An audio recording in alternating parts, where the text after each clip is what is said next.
All right, let's see if we can make some magic happen here.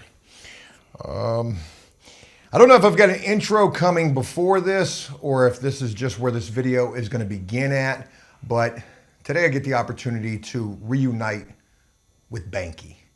And Banky is somebody who I consider to be the most successful guest that I've had the opportunity to feature on After Prison Show. And I know some may argue that, saying, oh, this person or that person. But in my own personal opinion, it is certainly hands down Banky. The reason I say that, this is a guy who served 33 years in prison. He made parole, he came home, and he hit the ground running. It was 4 months after Banky was released that I met him, and we began featuring him on After Prison Show. We filmed some really powerful videos together with him sharing some of his prison experience. We did cooking videos. Banky is probably hands down the best prison cook that we featured on the channel. And since being on After Prison Show, he has gone on to create Banky Pound YouTube, Banky Pound Pure Deliciousness, one YouTube channel with 100,000 subscribers and another one with over 13,000 subscribers. And outside of those numbers alone, what Banky has done since After Prison Show, the connections that he has made, the networking that he has done, the video work that he has done is just, it's incredible. And here today, for the first time in a long time, we've got Banky Pound here on After Prison Show in 2024. What's up, people? APS, y'all already know. I already told y'all, man. I told y'all whenever Joe called, I was going to answer. I'm here, man. What's going on? Shout out to TBP, man, APS, man. We back in the building. This is where I started at, man. Feels like old times, man. Seeing Joe and everything and being back here. So, hey, I'm happy to be here, man. Let's talk about it. Let's talk about it. Hey, first of all, I want to say I appreciate the welcoming back. It's been a long time since you and I had last talked. How long do you think that it's been? I think we text like a couple of months ago. We texted a couple of months ago. I do remember, I think the last time we had talked was when you had your son. I think we chopped it up a little bit then. But then I think we texted a couple of months ago, and prior to that, the last time we talked was when we ran into each other, like out in Norfolk. We ran into each other. I forgot about that. Yeah, you was gonna go get on. It was crazy. That was crazy to me because that was the first time I rode the scooter thing. Yep. So I'm riding the scooter thing, and I'm coming around the corner, and I see you crossing the street, and I'm looking, and I'm like, man, it look like Joe.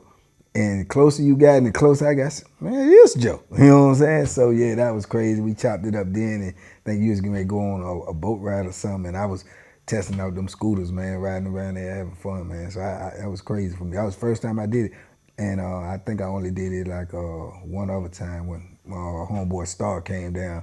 Me and him went and ride on because of that experience. I said, man, you gonna like this? You ain't never did it. And he had been locked up 20-some years, too. He said he never did it, so me and him went and did the experience together. But that was first time. And yeah, man. But I always say people ask about you all the time on my channel, man. It's the most person they ask about on the channel is you or Jew, man. They always say that. And I say probably because, I started with you and then, you brought me and Jew Man back together. And then on top of that, Jew Man and you is still in my intro.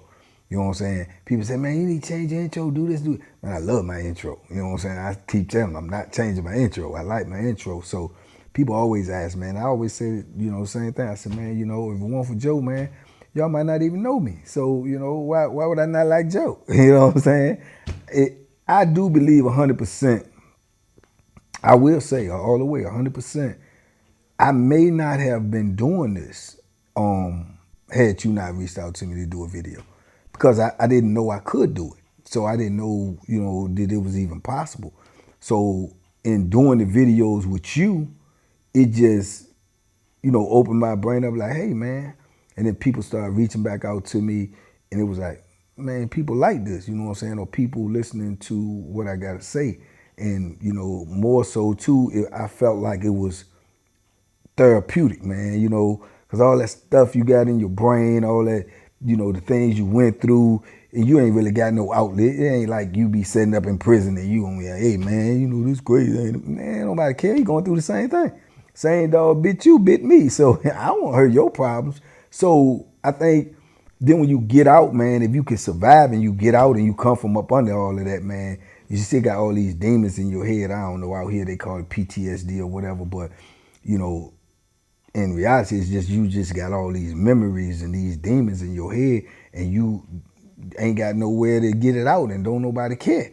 So when you get a platform and you could share some of these things and talk about some of these experiences, and then realize that people care and people want to hear it, and it might even help people, it's like I was like, man, yeah, I can do this, man. You know what I'm saying? And then with the help of my son, you know, shout out Hollywood Trail, he was like, man, just go ahead and do it, and I'll help you with it. And then we just been doing it ever since, three and a half years almost, man. And I get up and get to it every day, man. You know, and like I say, I told you when I first met you, I say, I'm the type of dude, if I commit to something, I'm gonna do it. You know what I'm saying? I'm just gonna do it flat out.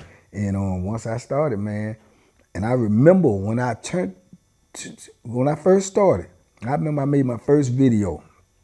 It's about Troop, my homeboy Troop. And I sat down there and I made that video. I was still at my sister's house. I made that video by myself. I set it up and everything. First video I ever made, and I just put it, so you go look at it, it's close all up, the camera and everything right up in my face.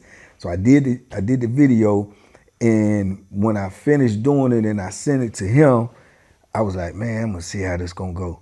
And from that video right there, man, it just like everything clicked and everything changed when they just start, you know, watching the video. So I was making the videos, and then I try to research a little bit and study, but I ain't know what to look for or study, and I ain't want to watch other people's prison videos, cause I know I don't know how other people do it, but I don't watch them because they may have went through something similar to what I went through. May not be exact, but it might be similar, or it might remind me of something. And I didn't want to have that in my brain when I'm thinking and end up talking about something that's related to somebody else's prison stories. So that's why I don't watch them. Not they don't, you know. And shout out to all the dudes that do the prison stories or whatever.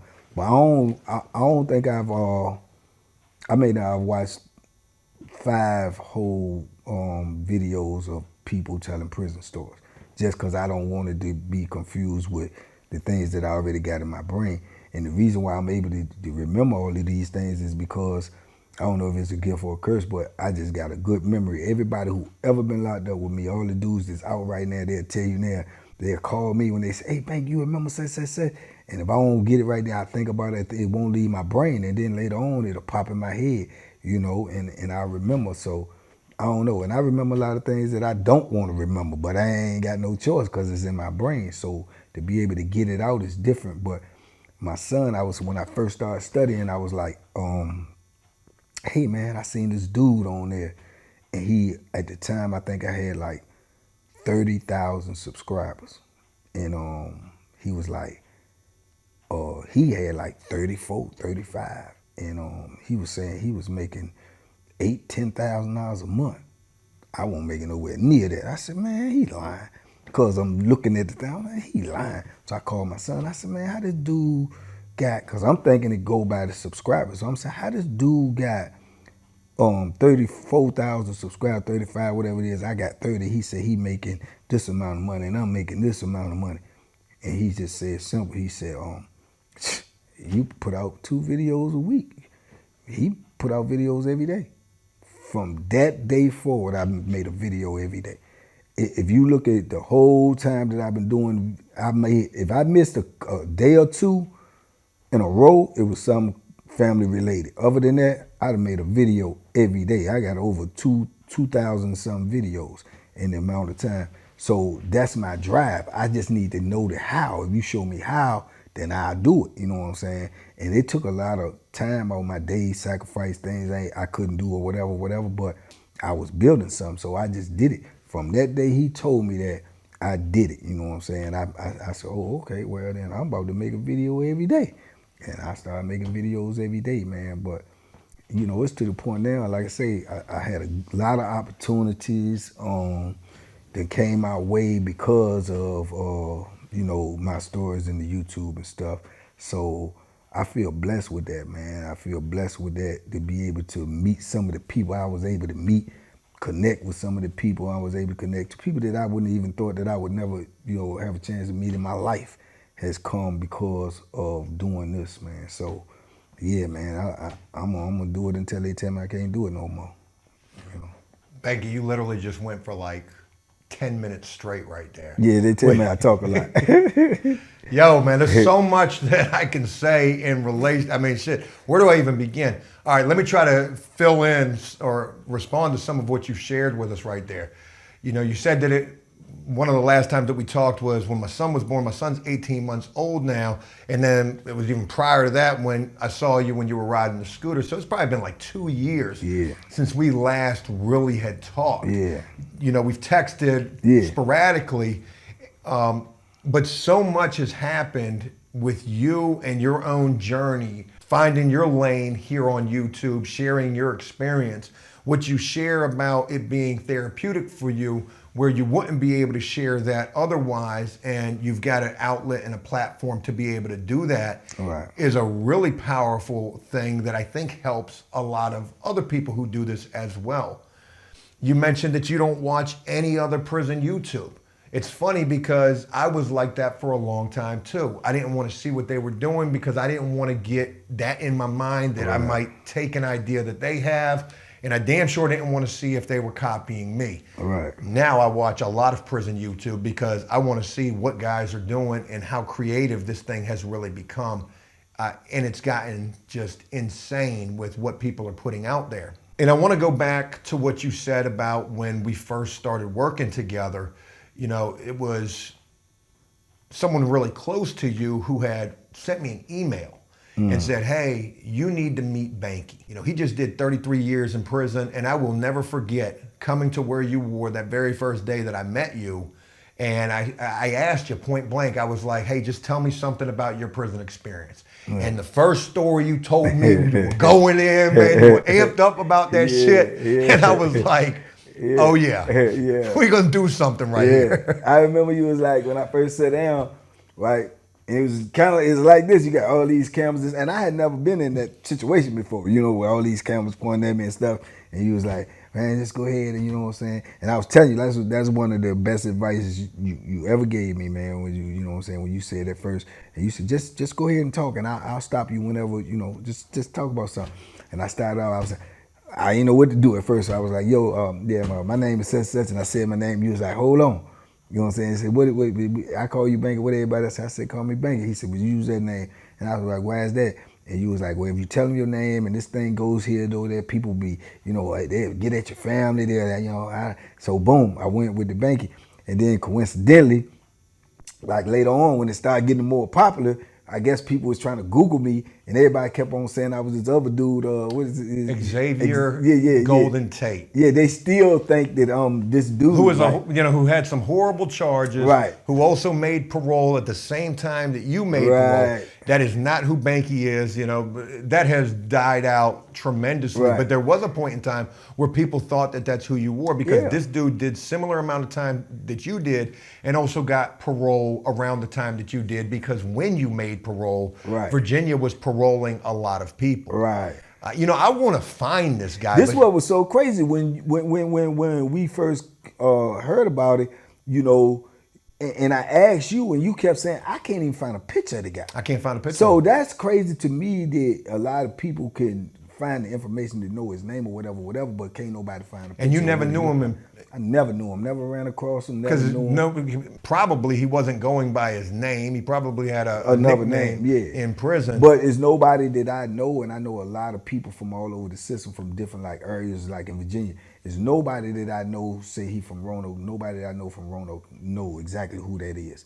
So I don't know what the guy looked like. I don't know, you know, if he ever was on the compound with me and he just won't using his whole name. Because like I say, in prison, don't nobody know your government name. Nobody go around calling you by your government name. And you got very few dudes in prison that's like super popular that use their whole name.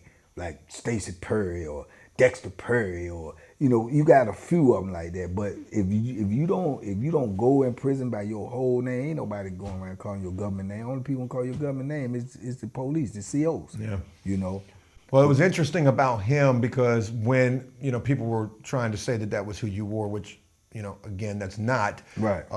But his charges were really important, and it was also in the news when there was some backlash about the parole situation because he had, you know, heinous charges. Yeah. He had killed 2 elderly people, a couple, killed them with a brick or a hammer or something along them lines, Yeah. and here goes this guy making parole.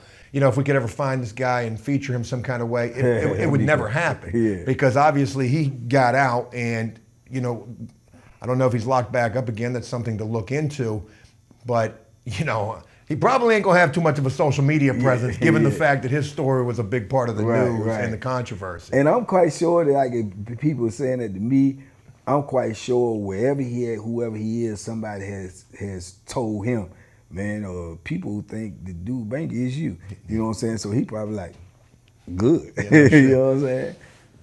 I just wanted to mention that real quick because, you know, that was some advice that I gave you from the very beginning. Right. Don't use your real name. Right. You know, try to not put that out there because, you know, people can go look up where you live at. Right. They can look up your family and take it from me. You know, my whole name is all over the internet. You Google my name, you know, and that's going to follow me for the rest of my life. Right.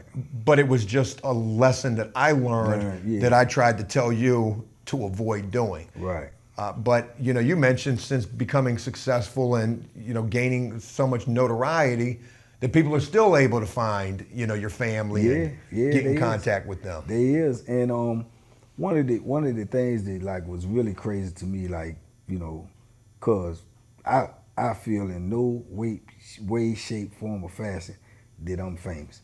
You know, when I was growing up, I associate being famous with everybody know who you are and being rich. You understand? I'm neither. So I don't, but when I go places, when people start recognizing me, that was crazy to me. And then what was even more crazy is when I go out of state, people recognize me more than they do right here. I've been to New York, people have walked up to me on the street and knew who I was. Georgia, Houston, LA, Las Vegas. Man, I was in Las Vegas with my nieces and my sisters, and we out here with all of these like thousands of people, like you know, moving down through the Western End, and security guards walked up to me and be like, "Hey, yo, Banky," and it just be freaking me out sometimes because you gotta think you come from prison, so you got people running up on you. I've been in the cars and been down here in the car and got the windows rolled up, pulling out of Wawa's or something, and dudes running up to the car, and I'm looking at him like, man, what is this Joe getting ready to do? He get to the window, tell me, hey, man, I be watching your videos, man. Hey, man, woo, woo, woo. And it's crazy to me. It never, you know, ceased to amaze me. I'm driving in the street, blowing the horn, pow, pow, pow, pull over. And it's a woman and a guy. And I'm like, something must be wrong with my car that I can't see in the back. But I was getting ready to turn in 7-Eleven anyway. They kept pull over. So I could see the dude saying something to her, and she's like, just tell him to pull over. So I pull over in the 7-Eleven, and I come all the way around to the pumps, and she jumps out the car and run around there telling me, I knew that was you. I be watching your videos. And I got on a hat and glasses like I normally wear. It's her husband that's in the car, and he ain't happy. You know what I'm saying? He ain't happy at all. So she wanted to hug me and everything, and I'm like, who is that? Cause I could see him, he like this, you know, and I could see him, and she was like, oh, that's my husband. Come on. I said, yeah, I think you need to introduce me to him, cause you know. So he said, yeah, come on. So she bust his door open on the passenger side, and she was like, yeah, this Banky, this the one I be watching it, and I just want, and dude was like, and I was like, yeah, man, I'm just a YouTuber, dog. She just be watching my program. Dude looked at me like this. Yeah, all right. I said, let me get up out here, man. I mean, you can see, I know dudes, and he won't play, and he won't happy with her. I don't know what was, and I was telling her, because when I'm trying to go back to the car, she was like, give me a hug and stuff. I'm like, man, I said, look, your husband ain't, she was like, man, I ain't worrying about him. You better hug me. Man, I was like, man, let me get up out of here. So it just be stuff like that, man, and Man, I done had some, you know, that's another thing. People be telling me to do some videos about stuff that happened since you've been out. I don't know, you know better than me because you've been in this long. It's trial and error. It's like when I do other type of videos, they don't get the same response. And it's things to me that I think is interesting or I think it's crazy, but it don't get the same response because, man, I done had seen some crazy stuff since I've been out here. Man, I had dude pull a gun on me since I've been out here on some crazy stuff. I kind of like told some of that on there, but it was just like at a gas station, and he pulled a gun out and was thinking I'm trying to, you know, say something to his girl, which she won't nobody to really be saying nothing to, and then when he found out that I was just trying to tell her the pump got some extra gas in it, he looked at my car and he just tucked the gun in and started talking like won't nothing happening, and then said, yeah, man, I just got over myself. And you at 7-Eleven pulling the gun out. You know what I'm saying? So he don't even know my mindset now. My mindset now is to hurt you, man. You know what I'm saying? Bro, you sitting up here talking, yeah, man, but my bad, but hey, man, this is a nice car, man. My homeboy got a car like this, and he's sitting there talking like that, like you ain't just pull a gun. And my whole mind is, man, can I do something to this dude without getting caught right here? Because I wanted to hurt you, man. You just pull a gun on me. So crazy things like that done happen, you know, since I've been out, man. I done seen car accidents, man, and I mean, just some mind-blowing stuff, man. But it's like the people, they just want to know what happened to me in prison, man. So that's like be the bulk of my stories and stuff, man. Even when I done did the thing they call like vlogging, I done did that a couple of times. You know what I'm saying? Like when I had to go places and take them with me and stuff like that, man. They watch it, but you know what I'm saying? They don't watch it like they watch these stories, man. And I don't know what it is. So I just basically like, you know what I'm saying, stick to the script, man. And you know, they say you gonna run when you gonna run out of stories. I said, man, I did 12,365 plus days. It's 100 stories in a day in prison. Cause that's just how much stuff be happening, man. People still, they just don't realize that, man. Prison is a dungeon, man. It is a hate factory. It's a vicious environment, man, where everything could be just calm and cool and collected 1 minute, and the next minute you could be in a riot. You could be in chaos. You could be getting attacked. You could be fighting. You could be, it's just so much, man, that happen in there. And just like right now, man, when I get all these dudes that I'm still in contact, man, with, and they just tell me all these things that's going on there. And to be honest with you, man, as far as condition-wise, prison right now, from what the dudes tell me to call me, is worse than it was when I was in there because don't nobody want to work no more. They ain't got officers, so people don't realize when you ain't got officers or they say these places are short of staff, that's why you got a couple of prisons that shut down since I've been gone. Prisons that I've been at, they shut down now. See, I've heard that they're shutting these prisons down because they don't have AC. No, if that was the case, they would have been shut them down. Yeah. You know what I'm saying? It's a lot of prisons that don't got AC, though. It's a lot of them that don't. So you're got saying AC. they're shutting them down because of the staff shortage. They staff shortage, They man. can't get the full staff in there, so they need to shut that down They and gotta put shut that it down. staff at And another put place to that- keep that place full. That's exactly what they doing. They shut down this prison and they'll take the lack of staff here and put them with another prison. Now you got a full staff. With an overcrowded prison. With an overcrowded prison. You see what I'm saying? So, but what people don't realize is before they shut these prisons down, you're not thinking about the convicts. They not getting their proper, supervision. They not getting fed on time. They not getting their medical. They not getting the attention that they supposed to be getting because it ain't nobody there to do it for them. They ain't getting their rec. They ain't letting them out the cell. People don't even think about that. They just say the prison understaffed, man. The people is going through it, and it's like third world country. Up in Wallace Ridge, they've been on a hunger strike now for a minute.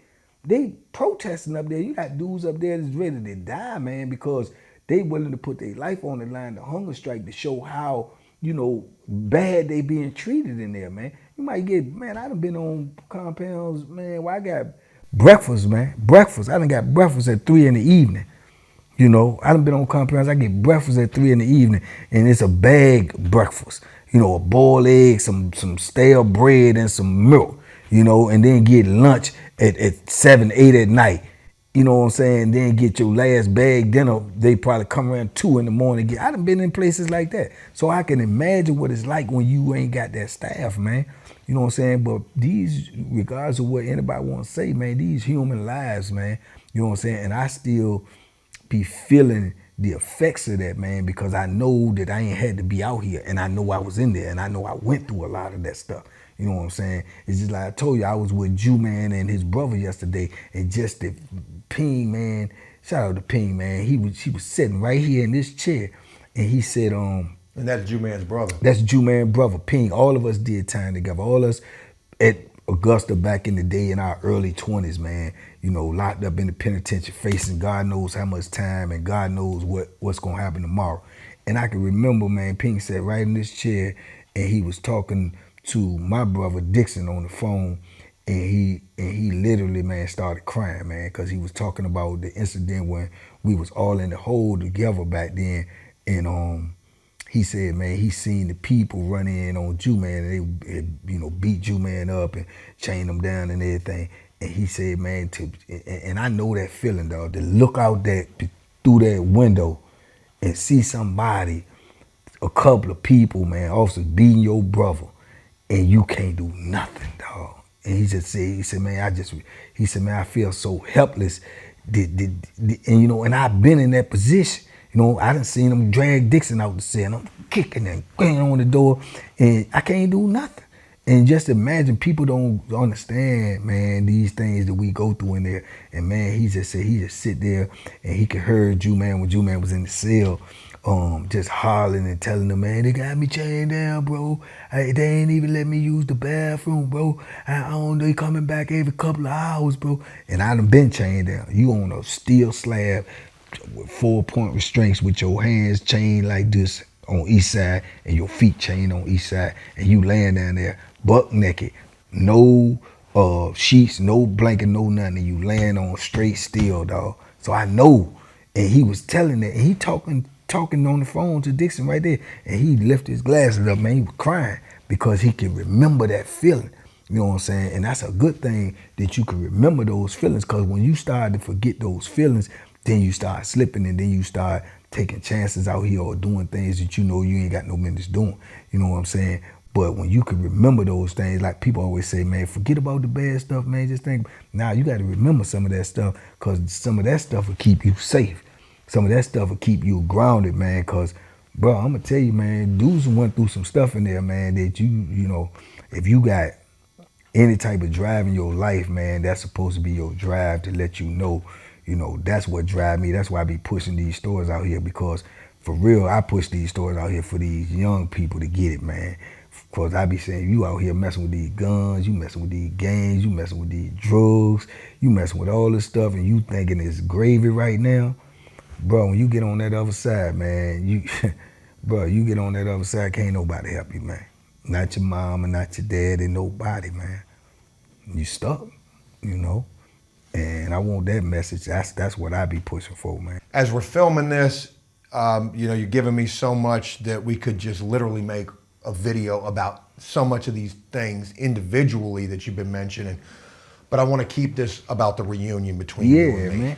So we've gotten way off track there, but it's so good to reunite with you, to see this passion still in you for sharing about not only your personal prison experience, but the experience of these people that you know as well. Yeah. And you mentioned Jew Man. Let's go with that real quick. Yeah. I want to talk about that. Jew Man was introduced to me through Jellicoe on AfterPrisonShow, but Jew Man, somebody that you knew personally because y'all did time together, and we were able to make the Jew Man and Banky reunion happen, which was a huge deal. Right.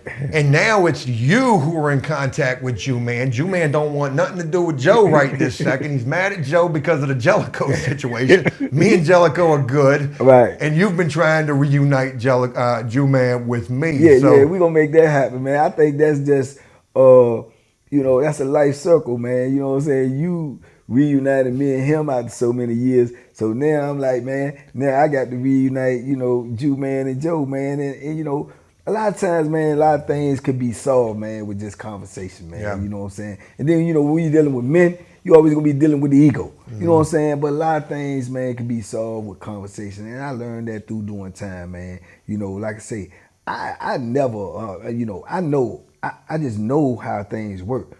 You know what I'm saying? All the issues like with me and you and, you know, people seeing like that we must have had this great big falling out or because we stopped doing videos or we must have had this big disagreement. It won't never that. You know what I'm saying? You got busy. You started trying your hand in other things. So while you start trying your hand in other things, I just kept on doing what I had to do.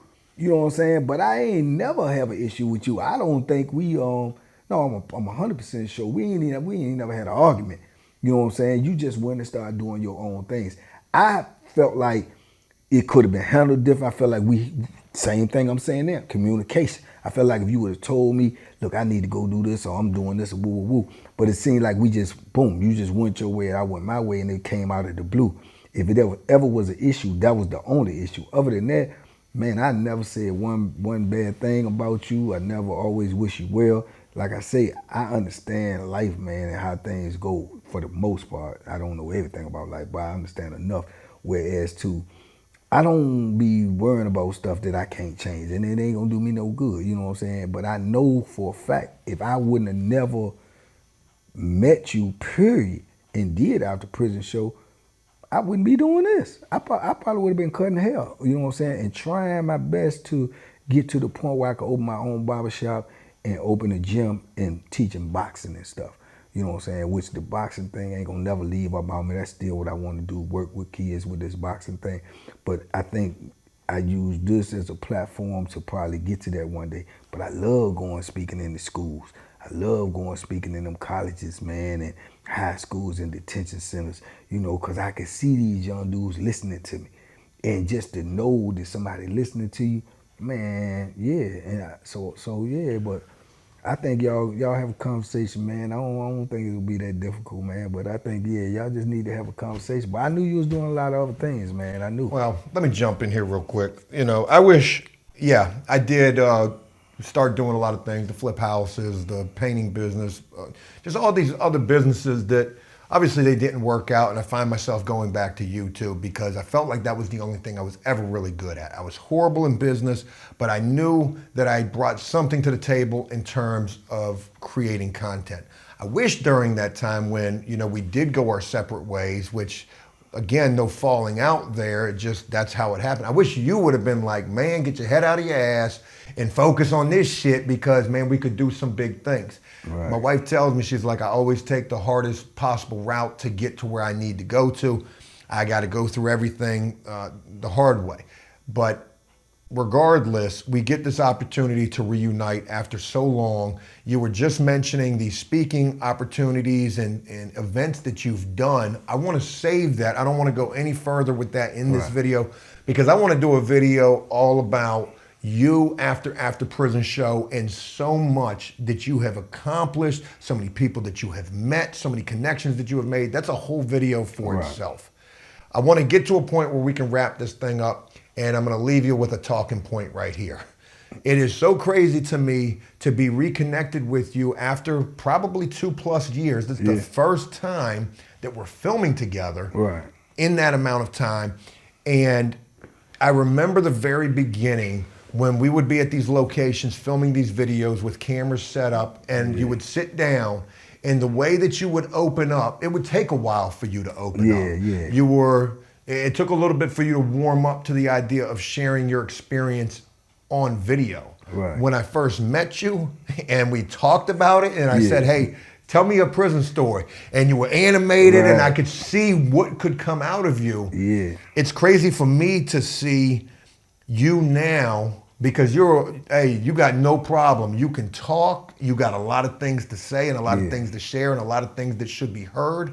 It's so crazy to see you now so comfortable in front of the camera, whereas, you know, 3+ years ago when all of this began, it wasn't necessarily that way. Yeah, a lot of people tell me that in the videos now. You know, they say, man, I go back and watch your videos on After Prison Show with Joe, man. Man, your whole demeanor different, man. They say that it seemed like I was so serious then. You know what I'm saying? They say just look like I was so serious. And you were talking about serious things. Right, I was talking about serious things. And maybe, you know, the edge hadn't come up off of me yet from being out here I'm on cam. I never been on cam before. I'm just meeting you. I'm talking about some prison stuff. I hadn't been out, man. You say 4 months. I think I was out 3. I was like 3 and some change. I ain't been on the street but like 3 months and some change. So it was new to me, and but it's the same thing. It's like that to me now. Like every video I do, I never say I'm gonna do this video or write this down. I get up and go do the video. I sat in front of the camera. I give me some coffee. I sat in front of the camera, and I just start thinking about things that I went through. And once something pop in my mind that I think that I remember a lot about, I just start, okay, yeah, I could tell a whole story about that. And I hit the camera and I make the video. That's how I do every day. That's my process. But what you did was the same thing that happens to me when I go into speeches. I always start out like slow. Like the first college I spoke at, shout out to Elizabeth State University. I made all these notes because I hadn't did it before. So I made all these notes. I'm nervous, I'm gonna talk to all these people, these college students. So, and I'm gonna be on stage by myself. So I'm like, man. So I made all these notes of what I wanted to talk about, what I want. Bro, I got up there, got behind that podium. And you didn't even look at the notes. I did from the beginning, but it was study. It was hindering me. And if you go watch my Elizabeth State University Joan, you will see that speech. I'm behind the podium maybe 5 minutes, and I'm trying to look at it, and I just came from behind there, and I just started talking off the cuff. I forgot everything that I wrote down. I had just much notes. Then, if you watch the Q&A is even better, if you ask me, because they asked me questions for 40 plus minutes. And that's what you did when I first got there. You said, talk about something. That took the edge off me. And then that's how I tell people, if you just bring up something, it's gonna be something that I remember and I could just talk about it. And as I'm talking about it, I loosen up. But in the beginning, I be nervous, because you're in front of a camera and you don't know how people gonna receive you. But it's easier, I think, to talk about something that you lived and you experienced and you know about.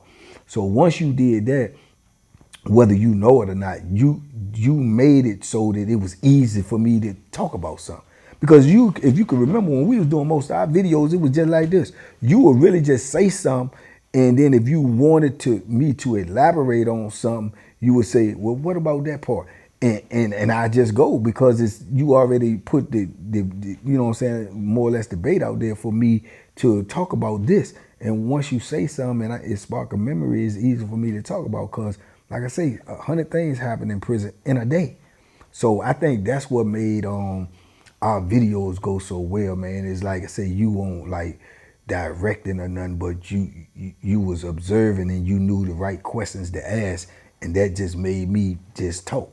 You know what I'm saying? It might not have worked that way with somebody else, because like I say, man, you come get somebody tell me to do an interview, man. Joker been in prison 37 years. I ain't doing no interviews, man. Ain't nobody want to sit there and talk about that stuff. So you have to be able to get comfortable. But most of the people that run into me now, I would say it's 50-50. 50-50 is most of them know me for my show, or they know me for After Prison Show. The ones that don't even, a lot of them can't even say the After Prison Show. The prison show with the white dude. Yeah, you was on it. You be cooking. You know what I'm saying? So they know that. They know the cooking videos too.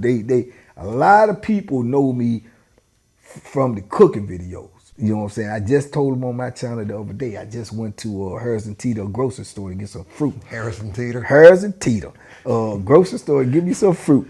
So I walked in, and the security guard right there, and bro, he scared the dickens out of me, an older dude. Cause I'm walking by him, I'm coming in, and they can't be accuse me of stealing or nothing. I'm coming in the store. He wait till I walk right past him, and he just started flaying his arms, and I guess he stuttered like it. He was like, hey man, hey. And I said, what's up, man? And he said, Banky, man, you be making them videos, cooking in the, come here, man.